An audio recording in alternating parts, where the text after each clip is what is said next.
gerimis-gerimis manja, mudah-mudahan semua tetap semangat ya. Hari ini adalah tanggal 22 Desember, Hari Ibu. Selamat Hari Ibu untuk semua perempuan yang ada di Indonesia ya. Karena ini 22 Desember itu kan peringatan untuk Hari Perempuan ya. Kongres Perempuan kalau nggak salah gitu ya tentang. Tapi ya semuanya ya, semua perempuan di Indonesia karena kita selalu punya sifat keibuan baik kepada anak kandung, anak sambung, anak buah semuanya ya. Hari ini saya Karus bersama Daniel menemani Anda di acara Rupi The Secret One. Baik, kalau biasanya kan kita ke pojokan ya untuk membahas berita-berita yang hot, baik yang datang dari dunia nyata maupun dari dunia maya. Aduh, ada berita apa ya yang sebenarnya bosen ya kalau beritanya tuh lagi-lagi Rizky Bilar, karena itu nggak ada apa, ya biasa aja gitu menurut aku ya. Ya nggak sih? Bosan kan? Bosan ya. Rizky Bilar gendong Lesti, Baby L dan belanjaan lainnya. Ini bukan berita, ini biasa aja. Aduh, terus dia ya begitulah. Ini sudah hat-trick 3 kali, terus kali ini dia. Tapi menurut aku sih ya, dia captionnya begini, kasihan Bilar harus menggendong istrinya sedang menggendong tas, belum lagi harus menggendong anaknya padahal jauh loh ke private jet temennya begitu ya. Tapi menurut aku ini merupakan strategi yang cerdas ya, sebelum netizen mengejek, dia ejek sendiri dulu gitu kan ya, supaya nggak dibully gitu. Bagus Rizky Bilar, langkah yang cerdas. Coba kita lihat komentar netizen seperti apa, baca. Satu lagi tambah koper dari Teguh Wisnu ya, oke. Dia bilang gini, masa diikat di poni, ide yang bagus, coba deh. Oke, lanjut berikutnya. Ini dari Aldi Taher juga ya. Lanjut, ini banyak teman artis ya. Gitu dong, jadiin bercandaan aja ucapan-ucapan buruk. Soalnya capek kalau harus, ini benar aku setuju ya, kayak gini ya, gitu ya. Jadi nggak ada yang istimewa juga dari berita Rizky Bilar. Sebenarnya ada satu berita lagi yang lagi trending, tapi ya udahlah. Nggak sih, sebenarnya nggak perlu amat ya. Kalau berita perceraian menurut aku nggak apa-apa lah. Itu kan biasa, menikah itu ada kemungkinan bahagia, tapi selalu dalam pernikahan itu juga pasti ada masalah. Bercerai menurut orang adalah kesedihan, ya pasti ada kesedihan, tapi bukan akhir dari segalanya. Ya, hidup ini move on, maju ke depan. Seperti Bunda Rohimah ya.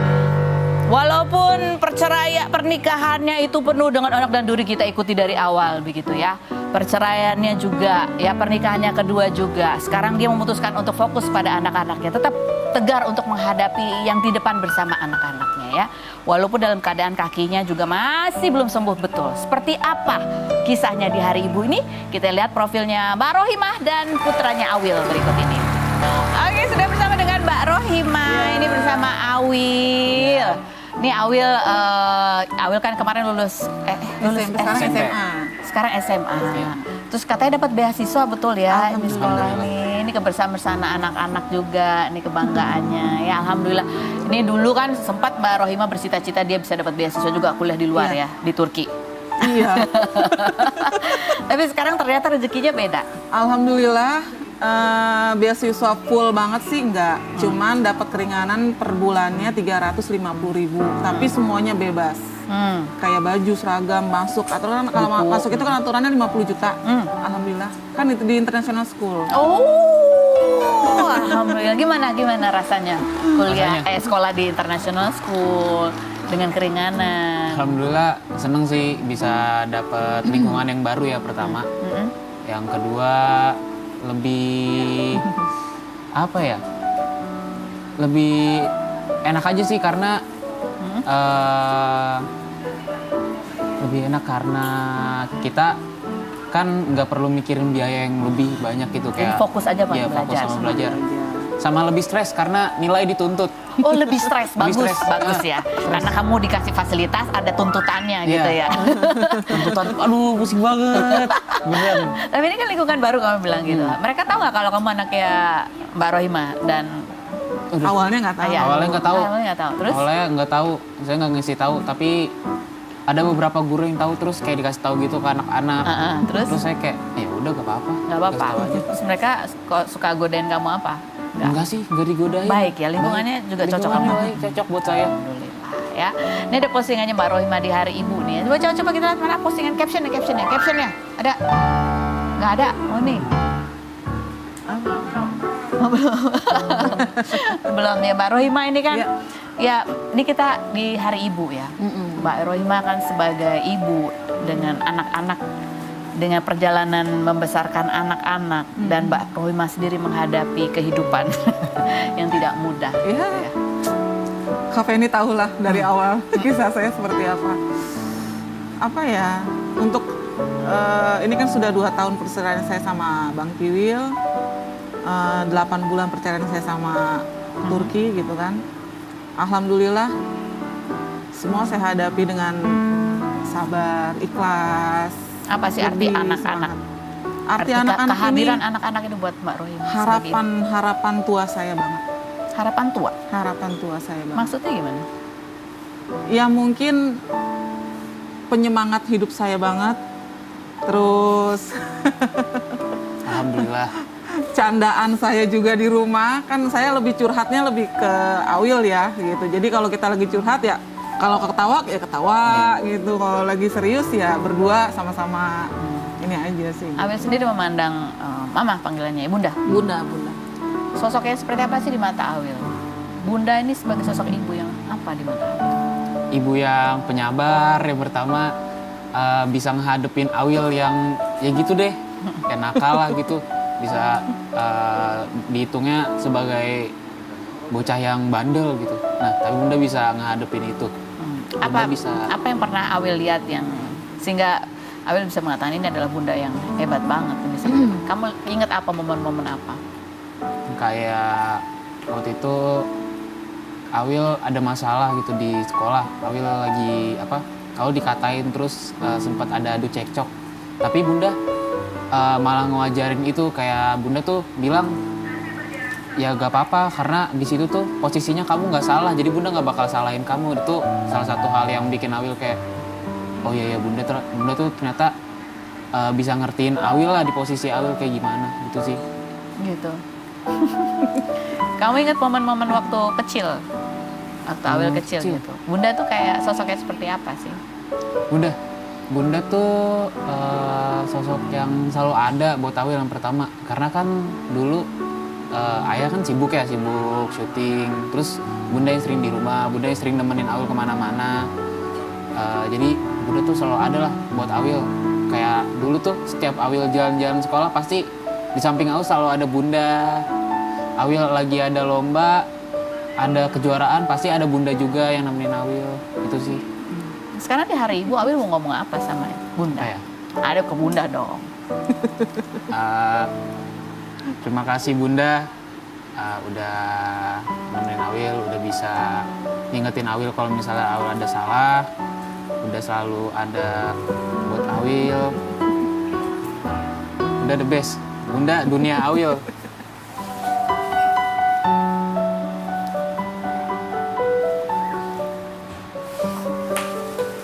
Jangan nangis, ngapain? Oh. Ya.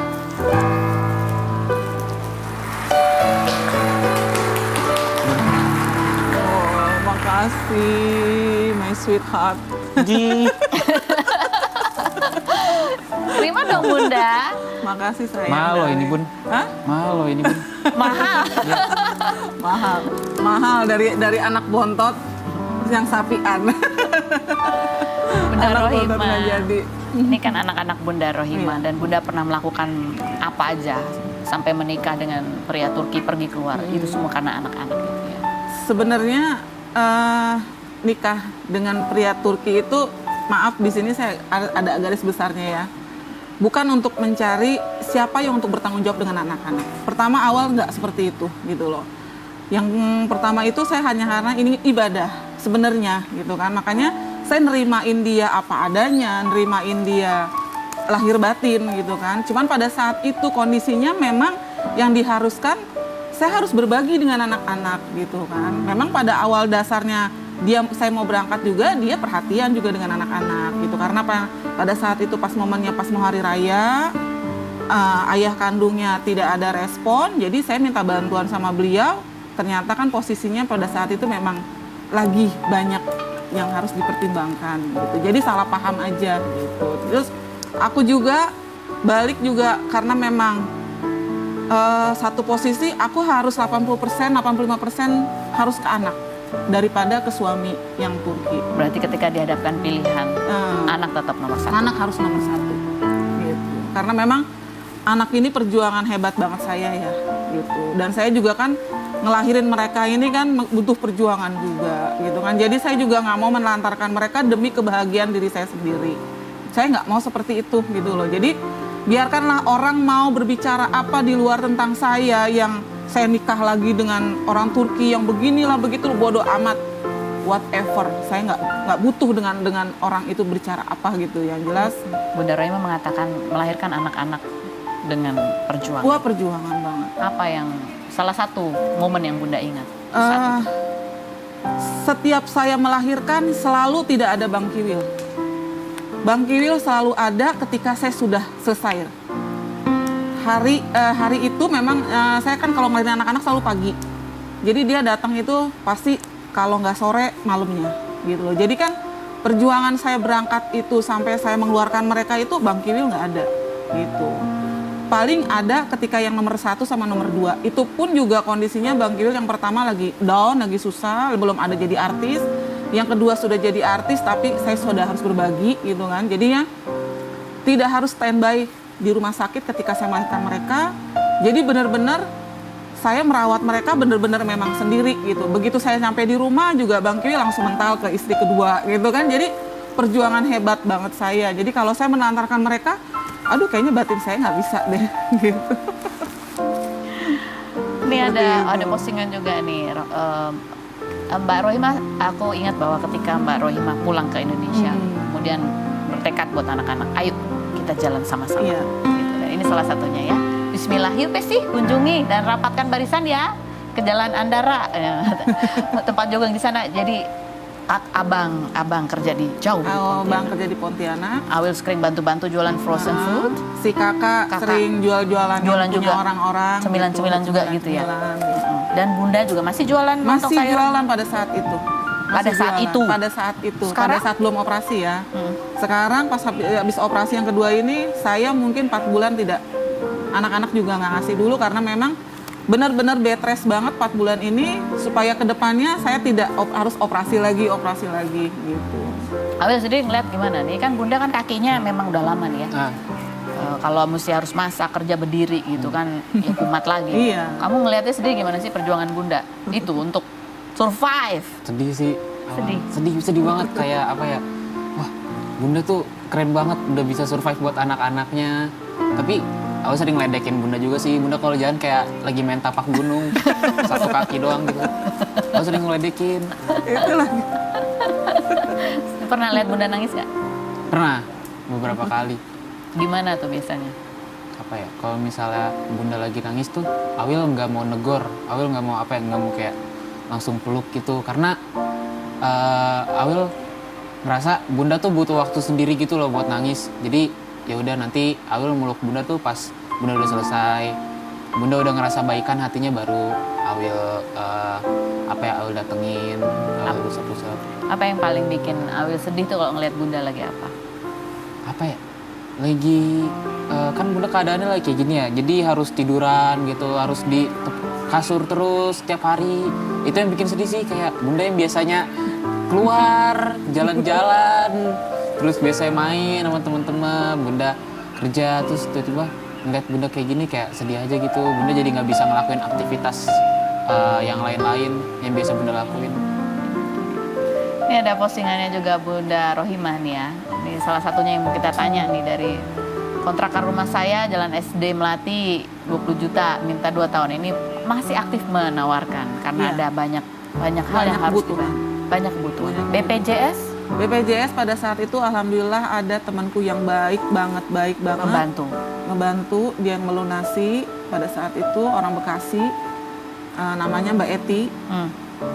Dia benar-benar mensupport banget saya gitu loh. Bunda Rohimah sebagai ibu yang sekarang adalah single parent, apa ketakutan Mbak Rohimah? Rasa takut sih nggak ada ya, rasa takut banget nggak ada gitu loh. Cuman Khawatirannya? khawatir aja, khawatir di saat anak-anak lagi butuh secara tiba-tiba, saya down, saya nggak megang, di situ yang bakalan saya akan sedih gitu. Saya nggak bakalan nyari gimana gitu, nggak. Tapi saya akan sedih. Kok saya harus berjuang sendiri ya, gitu loh. Sedangkan bapaknya kan sehat nih, gitu kan. Yang memang saya pun juga tidak mau terlalu ngemis banget sama mantan. Apapun itu saya nggak mau terlalu ngemis banget. Biarlah anak-anak. Tapi kan sudah sampai 3 bulan ini ya, Iya. diblokir. Pernah Mbak Rohimah ada di posisi anak-anak butuh Mbak Rohimah dan Mbak Rohimah lagi down dan Pernah banget. Pernah banget. Dan itu saya ngerasain, anak-anak pun ngerti kalau dia udah cukup sekali ngomong, saya diem, berarti mereka ngerti. Kalau saya diemnya ini, saya lagi berpikir gimana caranya. Akhirnya saya mau nggak mau, diemnya saya ya di kamar gitu. Untuk berpikirnya kayak gimana, nyari solusinya kayak gimana. pernah nggak Mbak Rohimah mengalami momen di mana Mbak Rohimah lagi down, tapi Mbak Rohimah harus kuat di hadapan anak-anak. Pada saat merasa putus asa nggak ada jalan keluar, tiba-tiba Mbak Rohimah mendapatkan bantuan yang nggak pernah Mbak Rohimah sangka-sangka. Pernah banget. Pernah banget. Itu ketika saya mau bayar BPJS itu ya, dengan kurang, tiba-tiba saya lagi zikir aja gitu kan, lagi zikir aja, tiba-tiba langsung ditelepon, Mbak ketemuan yuk di Senayan City gitu kan. Saya bilang, aduh Senayan ya, ya udah deh, Bismillah deh. Begitu di Senayan kita ketemuan langsung ngasih amplop, Allahu Akbar. Seperti halnya dengan Kak Feni Rose pada saat itu. Jadi apa yang Mbak Rohimah bisa sharing tentang seorang ibu, peran seorang ibu yang harus kuat dengan berbagai masalah yang harus dihadapi yang tadi kadang-kadang merasa sendirian gitu. Tapi toh tetap ada bantuan. Apa ya? Saya terus percaya aja bahwa Allah selalu ada buat saya. Itu aja. Ya dibilang down, dibilang sedih, dibilang butuh semangat orang, butuh semangat keluarga, butuh semangat anak-anak. Tapi pada saat itu saya hanya berpikir, ya Allah, hanya Engkau yang bisa membantu saya. Dalam keadaan apapun hanya Engkau yang bisa membantu saya. Saya berserah aja deh sama Engkau, ya Allah. Bagaimana perjalanan hidup saya saat ini dan ke depannya, selanjutnya, hanya Allah aja deh. Masih ada ibu dan anak juga yang akan hadir. Kita lihat dulu profilnya Fuji dan Ibu Dewi berikut ini.